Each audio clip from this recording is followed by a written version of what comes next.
Kothamangalam Neendapara ചെമ്പൻകുഴിയിൽ കാട്ടാനാക്രമണത്തിൽ engineering വിദ്യാർത്ഥിനി മരിച്ചു. കാട്ടാന മറച്ചിട്ട പന റോഡിലേക്ക് വീണ ബൈക്ക് അപകടത്തിൽപ്പെട്ടാണ് മരണം. കോതമംഗലം എഞ്ചിനീയറിംഗ് കോളേജ് വിദ്യാർത്ഥി ആൻമേരിയാണ് മരിച്ചത്. സാലി മുഹമ്മദ് ഉണ്ട്. സാലി, വിവരങ്ങൾ. സംഭവം നടക്കുന്നത് ആൻമേരിയും ഒരു യുവാവും ബൈക്കിൽ സഞ്ചരിക്കുകയായിരുന്നു. കോതമംഗലം നീണ്ടപാറയിൽ ഇവർ സഞ്ചരിച്ചിരുന്ന ബൈക്കിന് മുന്നിലേക്ക് കാട്ടാന പന പിഴുതെറിഞ്ഞു. തുടർന്ന് ബൈക്ക് നിയന്ത്രണം വിട്ടുമറിഞ്ഞു. പെൺകുട്ടിയുടെ തലയ്ക്ക് പരിക്കേറ്റിരുന്നു. ഉടനെ തന്നെ ആശുപത്രി പ്രവേശിപ്പിച്ചു. കോതമംഗലം ആശുപത്രിയിൽ എത്തിച്ചെങ്കിലും പരിക്ക് ഗുരുതരമായതിനെ തുടർന്ന് ജീവൻ രക്ഷിക്കാനായില്ല.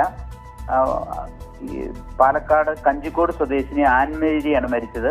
ആൻമേരി കോതമംഗലം എഞ്ചിനീയറിംഗ് കോളേജ് വിദ്യാർത്ഥിനിയാണ്.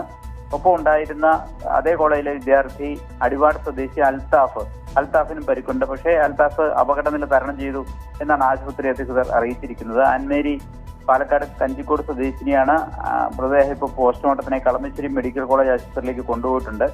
ബന്ധുക്കൾ എത്തിയതിനു ശേഷമേ പോസ്റ്റ്മോർട്ടം ഉൾപ്പെടെയുള്ള നടപടികളിലേക്ക് കടക്കൂ. ഏതായാലും ഒരു കാട്ടാന ആക്രമണം എന്ന് പറയാൻ കഴിയില്ല. കാട്ടാന പന മറിച്ചിട്ടതിനെ തുടർന്ന് ബൈക്ക് നിയന്ത്രണം വിട്ട് മറിഞ്ഞ് ഉണ്ടായ ഒരു അപകടമാണ്. ഇവരുടെ ദേഹത്ത് പനം വീണോ എന്നൊരു സംശയവും നാട്ടുകാർ പറയുന്നുണ്ട്. ഏതായാലും ഒരു ദാരുണമായ സംഭവം തന്നെയാണ്. രണ്ടുപേരും എഞ്ചിനീയറിംഗ് കോളേജ് വിദ്യാർത്ഥിനികളാണ്. ശരി, സാലി, വ്യക്തമാണ്. സാലി മുഹമ്മദാണ് വിവരങ്ങൾ നൽകിയത്.